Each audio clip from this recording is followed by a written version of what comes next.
Hello everyone, welcome to SB institute. WBP, KP এবং পঞ্চায়েত ইত্যাদি যে গুরুত্বপূর্ণ পরীক্ষাগুলি আপকামিং রয়েছে সেই পরীক্ষাগুলোর অত্যন্ত গুরুত্বপূর্ণ কিছু প্রশ্ন নিয়ে আলোচনা করব। তোমরা দেখে নাও কে কতগুলি কোশ্চেনের উত্তর পারছো, না হলে সঙ্গে থাকো এবং দেখতে থাকো এসবি ইনস্টিটিউটের প্রত্যেকটি এমসিকিউ সেশন। চলো কথা না বাড়িয়ে প্রথম কোশ্চেনে যাব, কি কোশ্চেনটি রয়েছে এবং তোমরা কিন্তু সাথে সাথে চলবে এবং দেখবে কোন কোশ্চেনগুলো তোমরা পারছো বা কোনো জায়গায় বুঝতে না পারলে অবশ্যই কিন্তু আমাদেরকে জানাবে। চলো দেখে নেওয়া যাক প্রথম কোশ্চেন কি বলছে। প্রথম কোশ্চেন রয়েছে, ভারতীয় সংবিধানের শিক্ষা বিষয়টি নিম্নলিখিত কোন তালিকায় রয়েছে? ভারতীয় সংবিধানের শিক্ষা বিষয়টি খুব ভালো করে দেখতে হবে। শিক্ষার যে বিষয়টা আমাদের জানি আমরা যে ভারতীয় সংবিধানে কতগুলি তালিকা রয়েছে, তিনটি তালিকা রয়েছে। কি কি তালিকা রয়েছে? কেন্দ্র তালিকা, রাজ্য তালিকা এবং যৌথ তালিকা। এই যে কেন্দ্রীয় তালিকায় কতগুলি বিষয় আছে? কেন্দ্রীয় তালিকায় পূর্বে অর্থাৎ মূল সংবিধানে ছিল কতগুলি? 97টি বিষয় ছিল। বর্তমানে কতগুলি আছে? বর্তমানে 100টি বিষয় আছে। গুরুত্বপূর্ণ মনে রাখবো। রাজ্য তালিকায় ছিল কত? মূল সংবিধানে ছিল 66টি বিষয়। বর্তমানে কতগুলো আছে? বর্তমানে আছে তোমার 61টি বিষয়, কমিয়ে ফেলা হয়েছে। যৌথ তালিকায় কতগুলি বিষয় ছিল? যৌথ তালিকায় ছিল পূর্বে ছিল 47টি বিষয়, 47। বর্তমানে রয়েছে কতগুলো? 52, 52টি। তাহলে এখানে আমাদের সঠিক উত্তর কিন্তু আমরা নেব যে শিক্ষা বিষয়টি নিম্নলিখিত কোন তালিকায় অন্তর্ভুক্ত?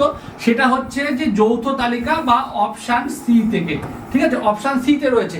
এটা 1976-এর 42তম সংবিধান সংশোধনীতে কিন্তু কি করা হয়েছে? রাজ্য তালিকা থেকে যৌথ তালিকায় নিয়ে যাওয়া হয়েছে। সঠিক উত্তর পেলাম আমরা অপশন সি অর্থাৎ যৌথ তালিকাতে।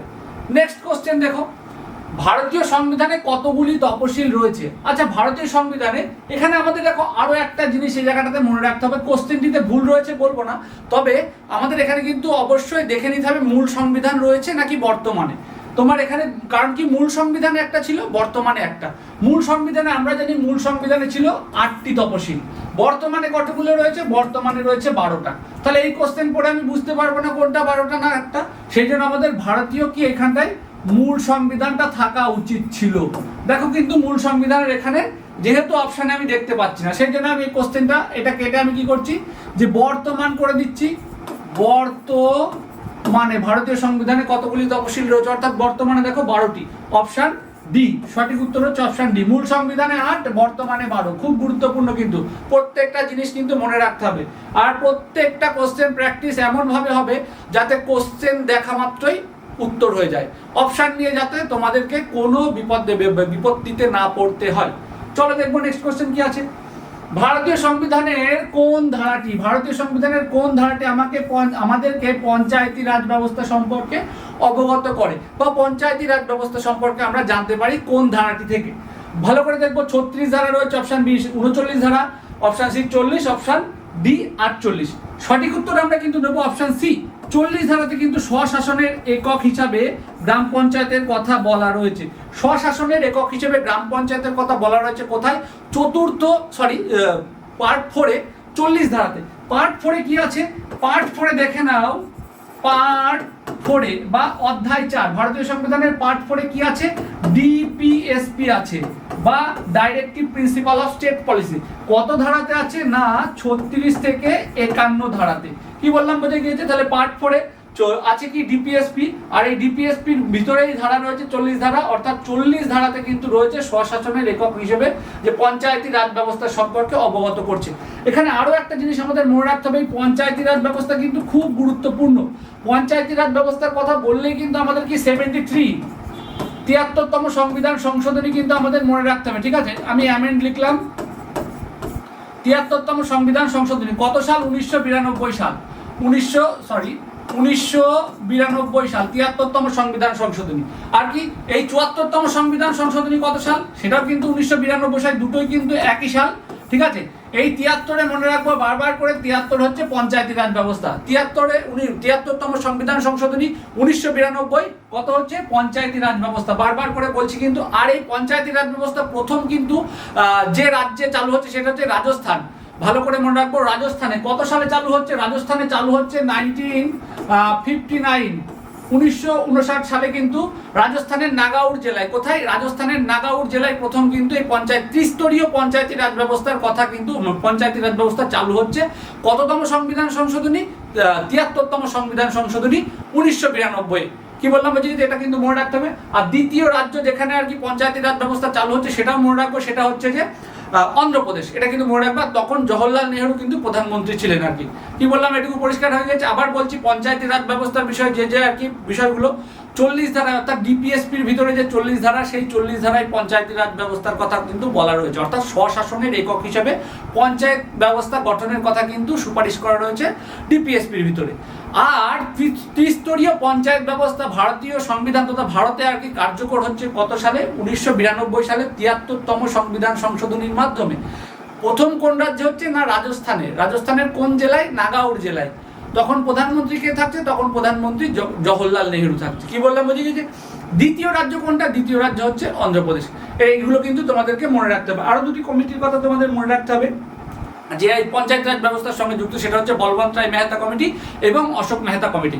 কি বললাম বুঝে গেছে? চলো নেক্সট, ভারতীয় সংবিধানে দেখে নেবো কি ভারতীয় সংবিধানে রাজ্যগুলিকে কি রূপে বর্ণনা করা হয়েছে। রাজ্যগুলিকে কি রূপে ভারতীয় সংবিধানে রাজ্যগুলিকে, যা আমরা প্রত্যেকে জানি যে ভারতীয় সংবিধানের প্রথম ধারায় অর্থাৎ ইউনিয়ন এবং তার ভূখণ্ডের ব্যাপারটা কিন্তু রয়েছে 1 থেকে 4 ধারার ভিতরে। এই প্রথম ধারায় কিন্তু কি বলা রয়েছে? ভারতকে ইউনিয়ন অফ স্টেটস বলে। সেই অনুযায়ী আমাদের উত্তর হয়ে যাচ্ছে কি union of state. Option B is the correct answer. এবার তোমার মনে হবে দাদা ফেডারেল স্টেটস কি আর ইউনিয়ন অফ স্টেটস কি? ফেডারেল স্টেট আর ইউনিয়ন স্টেট এই দুটো জিনিসের পার্থক্য আজকে পরিষ্কার করে দেবো তোমাদেরকে। ফেডারেল স্টেট হচ্ছে অনেকগুলি রাজ্য যারা একত্রিত হয়ে, অনেকগুলি রাজ্য একত্রিত হয়ে, কিভাবে একত্রিত হয়ে? চুক্তির মাধ্যমে একত্রিত হয়ে একটা দেশ গঠন করছে, একটা ইউনিয়ন গঠন করছে বা একটা সংঘ গঠন করছে। অর্থাৎ তাদের যদি চুক্তিতে কোনো শর্তাবলীতে আর কি ডিসপিউট হলো, তারা কিন্তু সেই ইউনিয়ন থেকে বেরিয়ে যেতে পারে। কি বললাম বলছি কি? অর্থাৎ শর্ত সাপেক্ষ একটা সংঘ বা union, that is called federal state. আর অন দ্য আদার হ্যান্ড আমরা দেখবো কি যে ইউনিয়ন অফ স্টেট, যেটা হচ্ছে আমাদের ভারতের হচ্ছে ইউনিয়ন অফ স্টেট বা রাজ্যসমূহের সংঘ হিসেবে। এই রাজ্যসমূহের সংঘতে কিন্তু কোনো চুক্তির ব্যাপার নেই, অর্থাৎ একবার ভারতীয় ইউনিয়নে সংযুক্ত হলে বেরিয়ে যাওয়ার কোনো গল্প নেই। ঠিক আছে? কি বললাম বলছি যে কোনো রাজ্য যদি আর কি যে মনে করে যে না আমরা এখন সার্বভৌম, ঠিক আছে, তাহলে কিন্তু অবশ্যই সেখানে কি করা হবে? রাষ্ট্রপতি শাসন জারি করা হয়, অর্থাৎ তাকে কেন্দ্রশাসিত অঞ্চল করে নেওয়া হয়, যেগুলো তোমরা দেখেছো আর কি। ঠিক আছে, এই যে বিষয়টা, তাহলে ইউনিয়ন অফ স্টেট আর ফেডারেল অফ স্টেট, অর্থাৎ আমাদের ভারত হচ্ছে ইউনিয়ন অফ স্টেট, অর্থাৎ রাজ্য সমূহের সংঘ, যেখানে কোনো চুক্তির মতলব নেই বা কোনো চুক্তি নেই, অর্থাৎ কোনো সমস্ত রাজ্যগুলি চুক্তি ভিত্তিক ভারতীয় দেশ গঠন করেছে এমন নয়। ঠিক যেমন রয়েছে মার্কিন যুক্তরাষ্ট্র, কিন্তু সম্পূর্ণ আলাদা। মার্কিন যুক্তরাষ্ট্র কিন্তু কি ফেডারেল স্টেট, এটা কিন্তু মনে রাখতে হবে। পরের কোশ্চেন দেখে নেবো কি আছে। ভারতীয় সংবিধান সংশোধনের অনুমোদন দেওয়া হয়েছে নিম্নলিখিত যে ধারায়। সংবিধান সংশোধন খুব গুরুত্বপূর্ণ একটি কোশ্চেন। সংবিধান সংশোধন কিন্তু রয়েছে 368 368 ধারা। আমরা কোথায় দেখে নেবো? 368 ধারা, অপশন এ তে রয়েছে 368 ধারায়। কত যদি প্রশ্ন আসে দাদা কত পার্টে, কোন পার্টে কোশ্চেন এসেছে, মানে কোন পার্টে রয়েছে সংবিধান সংশোধনের বিষয়, অবশ্যই মনে রাখবা পার্ট 20। পার্ট 20তে কিন্তু রয়েছে সংবিধান সংশোধনের বিষয়টা। কি বললাম বোঝা গেল? ধারা 368 পার্ট 20 অর্থাৎ অধ্যায় 20তে কিন্তু রয়েছে। অবশ্যই মনে রাখবে তোমরা কিন্তু কোয়ালিটি রেডি করার সময় অবশ্যই যে ভারতীয় সংবিধানের যে উৎস বা সোর্সগুলো, সেগুলো নিয়ে আমি একটা সুন্দর ভিডিও বানিয়ে দেবো তোমাদের জন্য, অসুবিধা নেই পরীক্ষার আগে। আর কি এই যে পার্ট 20তে কিন্তু রয়েছে ভারতীয় সংবিধান সংশোধনের বিষয়টি। যদি বলে ধারা তাহলে বলবো 368, যদি বলে অধ্যায় বলবো পার্ট 20 বা 20 নম্বর অধ্যায়। নেক্সট দেখে নেবো কোশ্চেন কি আছে। ভারতীয় বলছে সংবিধানের 4র্থ অধ্যায়টির বিষয়বস্তু কি? ভারতীয় সংবিধানের 4র্থ অধ্যায় পার্ট 4-এ কি বিষয়বস্তু রয়েছে? দেখো নাগরিকত্ব রয়েছে কত? পার্ট 2-এ। নাগরিকত্ব পার্ট 2 কত থেকে কত ধারায়? 5 থেকে 11 ধারায় রয়েছে। মৌলিক অধিকার কততে আছে? মৌলিক অধিকার আছে পার্ট 3-তে। কত থেকে? 12 থেকে 35 ধারাতে রয়েছে মৌলিক অধিকার। খুব গুরুত্বপূর্ণ একটা অধ্যায়। আর রাষ্ট্র পরিচালনা নির্দেশমূলক নীতি রয়েছে কোথায়? রাষ্ট্র পরিচালনা নির্দেশমূলক নীতি রয়েছে কিন্তু পার্ট 4। আমি একটু আগে এটা দেখিয়েছি, কত? 36 থেকে 51 ধারাতে কিন্তু রয়েছে পার্ট 4। তাহলে ভারতীয় সংবিধানের 4র্থ অধ্যায় কোনটা রয়েছে? পার্ট 4, 36 থেকে 51 ধারায় ডিপিএসপি বা directive principle of state policy বা বাংলাতে রাষ্ট্র পরিচালনা নির্দেশমূলক নীতি, অর্থাৎ এই কোশ্চেনের সঠিক উত্তর অপশন সি। পরেরটা দেখে নেব কি বলছে। ভারতের সংবিধান কতগুলি ভাষার অনুমোদন দিয়েছে? ভারতের সংবিধান, এখানে দেখো আরো একটা ট্রিকি কোশ্চেন, যেটাতে কিন্তু বলা নেই যে মূল সংবিধান কি বর্তমানে। দেখো অপশনগুলো দেখে নেবো, 24টি, 30টি, 21টি এবং 22টি। আমি সেই জন্য ধরে নিচ্ছি বর্তমানে। এখানটায় আমি কি লিখে নিলাম, বর্তমানে। অর্থাৎ অবশ্যই মূল সংবিধানে একটা সংখ্যা ছিল, বর্তমানে কতগুলো আমাদের যদি আমরা দেখে নিই মূল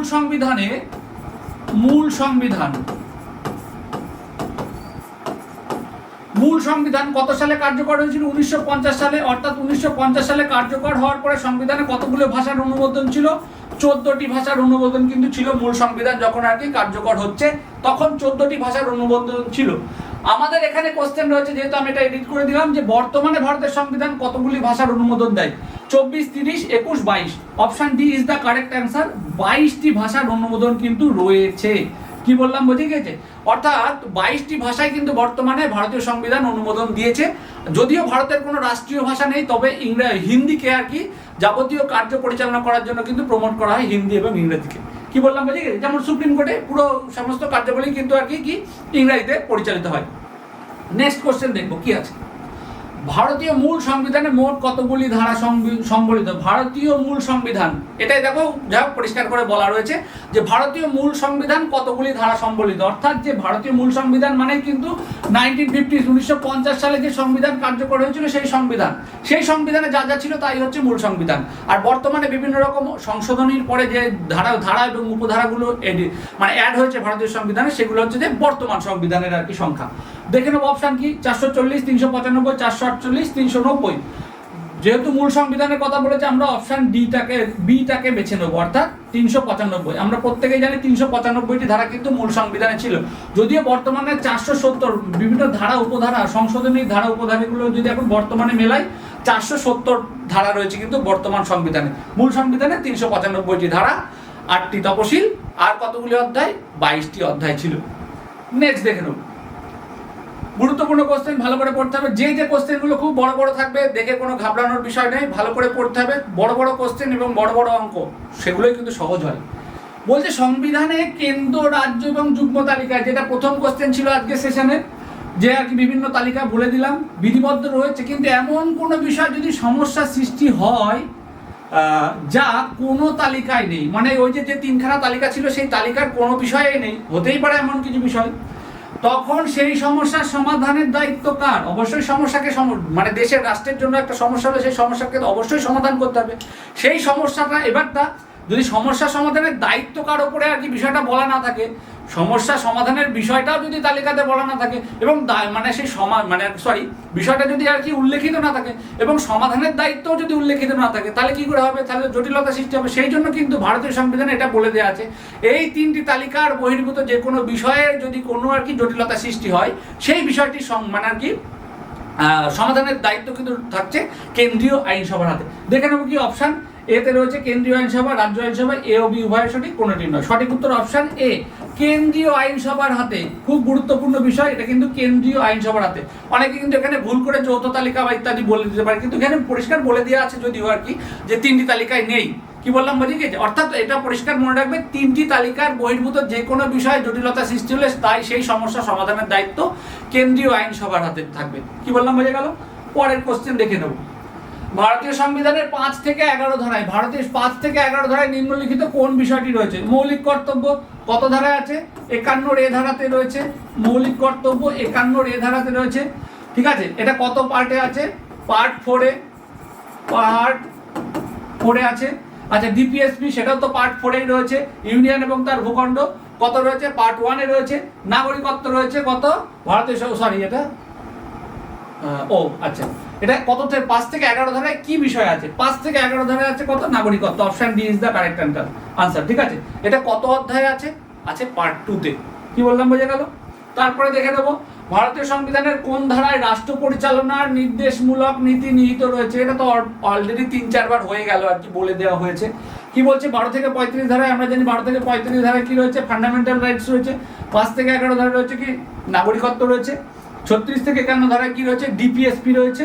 ঠিক আছে, তাহলে সঠিক উত্তর আমাদের অপশন সি, 36 থেকে 51 ধারায়। 1 থেকে 4 ধারায় কি আছে? ইউনিয়ন এবং তার ভূখণ্ড সম্পর্কে যাবতীয় তথ্য কিন্তু রয়েছে। পরের কোশ্চেন দেখবো, ভারতীয় সংবিধানের কোন ধারা অনুযায়ী সরকারকে তার বাৎসরিক আয় ব্যয়ের হিসাব 31শে মার্চের পূর্বে পার্লামেন্টে পেশ করতে হয়? খুব গুরুত্বপূর্ণ একটা কোশ্চেন এবং একটু ট্রিকি আছে। অপশন দেখে নেবো, 31 ধারা, 16 ধারা, 112 ধারা এবং 124 ধারা। এখানে সঠিক উত্তর কিন্তু হবে অপশন সি, 112 ধারা। অর্থাৎ এই 112 ধারায় কি রয়েছে? বাজেট। কি বললাম বুঝে গেছে? এই যে অনুযায়ী ভারত সরকারের তার বাৎসরিক আয় ব্যয়ের হিসাব, মানে একটা বাৎসরিক যে আর কি আয় ব্যয়ের একটা যে অঙ্গীকার, সেটাই তো বাজেট। আর যেটা রয়েছে 112 ধারায়। আর একটা কি 110 ধারায় কি রয়েছে? 110 ধারায় কিন্তু অর্থ বিল, এটা কিন্তু মনে রাখতে হবে। কি বললাম বুঝে গিয়েছে? তাহলে 112 ধারায় রয়েছে তোমাদের কি, এটা হচ্ছে আয় ব্যয়ের হিসাব বা বাৎসরিক বাজেট। কি বললাম বুঝে গিয়েছে? তাহলে এই যে কোশ্চেনগুলো নিয়ে আলোচনা করলাম, তোমাদের যদি কোনো জায়গায় বুঝতে অসুবিধা হয়ে থাকে বা তোমাদের ভিতরে কোনো কোশ্চেন থাকে, অবশ্যই তোমরা কিন্তু কমেন্টের মধ্যে আমাদেরকে জানাবে। পরের এই কোশ্চেনটি কি আছে? ভারতীয় সংবিধানের কোন ধারাটিতে রাষ্ট্রপতির জরুরি অবস্থা সংক্রান্ত বিধান রয়েছে? ভালো করে দেখো, 356, 352, 355, 360 ধারা। এখানে রয়েছে অপশন এই যে এ, 356। আচ্ছা, এই কোশ্চেনটার উত্তর হচ্ছে জরুরি অবস্থা সংক্রান্ত বিধান রয়েছে যদি কোন ধারাটিতে বলে, এখানে কিন্তু 3টে ধারাতেই রয়েছে আর কি। ঠিক আছে, এই জরুরি অবস্থা সংক্রান্ত বিধান আমরা যদি বলি, তবে অপশন বিটা করবো 355 ধারা। ঠিক আছে, এবার এই 355 ধারাটা করলে কিন্তু আরো 2-3টে বিষয় আছে আমাদেরকে কিন্তু জানতে হবে। যেমন এই যে 360 ধারায় রয়েছে কি? ফিনান্সিয়াল এমার্জেন্সি বা অর্থনৈতিক জরুরি অবস্থা। 356 ধারায় কি? রাজ্যের সাংবিধানিক অচল অবস্থা। অর্থাৎ রাজ্যে যদি কোনো রাজ্যের রাজ্যপাল যদি আর কি রিপোর্ট দেয় রাষ্ট্রপতিকে যে এই রাজ্যে সংবিধান মেনে শাসন কার্য পরিচালিত হচ্ছে না, ঠিক আছে, তাহলে এই বিষয় এবং রাষ্ট্রপতি যদি সেই বিষয়টা মেনে নেন, তাহলে সেটা কি হচ্ছে? শাসনতান্ত্রিক অচল অবস্থা। কি বললাম বোঝেন? যেটা রয়েছে 356 ধারাতে। অর্থাৎ রাজ্যের শাসনতান্ত্রিক জটিলতা বা শাসনতান্ত্রিক অচল অবস্থা রয়েছে 356 বা 356 ধারাতে। আচ্ছা, 355 ধারাটার বিষয়টা বাদ দিলাম, আর একটা 365 ধারা কিন্তু এখানে মনে রাখতে হবে। ঠিক আছে, 365 ধারার বিষয়টা হচ্ছে রাষ্ট্রপতি শাসন। অর্থাৎ এই যে কোনো জরুরি অবস্থা বা জটিল অবস্থাতে রাষ্ট্রপতি শাসন জারির যে ঘোষণাটা, সেটা কিন্তু রয়েছে 365-তে। আর 360-এ রয়েছে কি? 360-এ রয়েছে অর্থনৈতিক জরুরি অবস্থা। আর এই যে 352 ধারায় রয়েছে যে কি? যে ইন্টারন্যাশনাল এমার্জেন্সি। ঠিক আছে, রাষ্ট্রপতির জরুরি অবস্থার ব্যাপারটা, এই বিষয়টা কিন্তু একটু জটিল আছে, তোমরা খুব ভালোভাবে বুঝে নেবে। যদি কোনো জায়গাতে অসুবিধা হয়, অবশ্যই আমাদেরকে প্রশ্ন করবে, কমেন্টের মাধ্যমে প্রশ্ন করার সুযোগ তোমাদের অবশ্যই রয়েছে। বিভিন্ন রকম প্রশ্ন তোমাদের যে জায়গাতে বুঝতে অসুবিধা বা যে কোশ্চেন জানতে তোমাদের বা জানতে চাও, তোমরা কিন্তু অবশ্যই কমেন্ট করে জানাবে।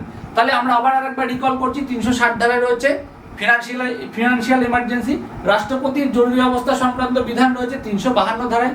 356 রয়েছে, 356-তে কি? শাসনতান্ত্রিক অচল অবস্থা, অর্থাৎ রাজ্যে সংবিধান মেনে শাসন কার্য পরিচালিত হচ্ছে না। 365-তে কি বলছে? যে সেই বিষয়টাতে আর কি রাষ্ট্রপতি শাসন জারি করা। এইটুকু পরিষ্কার হয়ে গেছে, এই হচ্ছে ব্যাপার। যদিও আজকের কোশ্চেন শেষ, আজকের সেশন এই পর্যন্তই। তোমরা অবশ্যই আমাদের কমেন্টের মাধ্যমে জানাবে ক্লাসটি কেমন লাগলো। লাইক করো, কমেন্ট করো এবং শেয়ার করো যদি ভালো লাগে। আর যারা নতুন রয়েছে, চ্যানেলটিকে অবশ্যই সাবস্ক্রাইব করে নেবে, কারণ আমাদের চ্যানেলে প্রত্যেকটি বিষয় গুরুত্বপূর্ণ MCQ সেশন কিন্তু কন্টিনিউয়াসলি চলতে থাকে। দেখা হচ্ছে পরবর্তী ক্লাসে। Thank you.